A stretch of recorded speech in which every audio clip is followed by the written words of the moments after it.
Batting বিপর্যয়, সর্বনিম্ন রানে অল আউট হবার শঙ্কা, পাক বোলারদের চোখে চোখ রেখে যুদ্ধ। অবশেষে দুজন দেখালেন নিজেদের সামর্থ্য। রাওয়ালপিন্ডিতে টেস্টের তৃতীয় দিন এই চারটা লাইনে সীমাবদ্ধ ছিল বাংলাদেশের খেলা। লিটনের সেঞ্চুরি আর মিরাজের 50-তে টাইগাররা আক্রমণ চালিয়েছে পাল্টা। বিনা উইকেটে 10 রান নিয়ে দিন শুরু করা টাইগারদের ওপর ছিল প্রত্যাশার চাপ, কিন্তু দিনের শুরুতেই টাইগারদের ওপর চড়াও হন খুররাম শেহজাদ। ষষ্ঠ ওভারে মাত্র 1 রানে ফেরান জাকির হাসানকে। টাইগার ওপেনার আউট কিছু বুঝে ওঠার আগে। অষ্টম ওভারে খুররামের দ্বিতীয় শিকার হন সাদমান। ওর ব্যাটে আসে মাত্র 10 রান। ক্যাপ্টেন শান্ত এদিন ব্যর্থ হন আবার। মাত্র 4 রানে হন খুররামের তৃতীয় শিকার। বাহাতি পেসার মীর হামজাও টাইগারদের উপহার দেন আপসেট। পরপর 2 ওভারে তুলে নেন মমিনুল আর মুশফিকের উইকেট। 2 রানে খুররামের দ্বিতীয় শিকার হন সাকিব আল হাসান। বাংলাদেশের খাতায় তখন 6 উইকেটে 26 রান।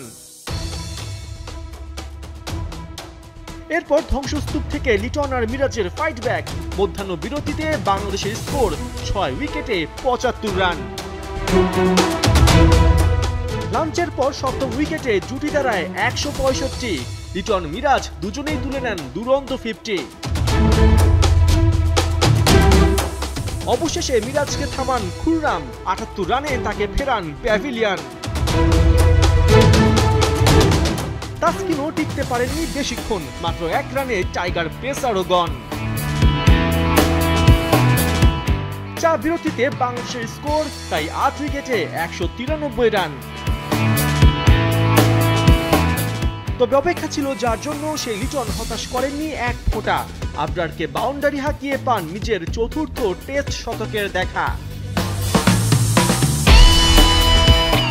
অবশেষে লিটনকে থামাতে সমর্থ হয় পাকিস্তান, কিন্তু ততক্ষণে টাইগার কিপারের পাশে 228 বলে 138 রান। শেষ পর্যন্ত 262 রানে অল আউট হয় বাংলাদেশ। পাকিস্তান প্রথম ইনিংসে লিড পায় 12 রানের। দ্বিতীয় ইনিংসে ব্যাটিংয়ে নামা পাকিস্তান এবারও টাইগার বোলিংয়ে দিশাহারা।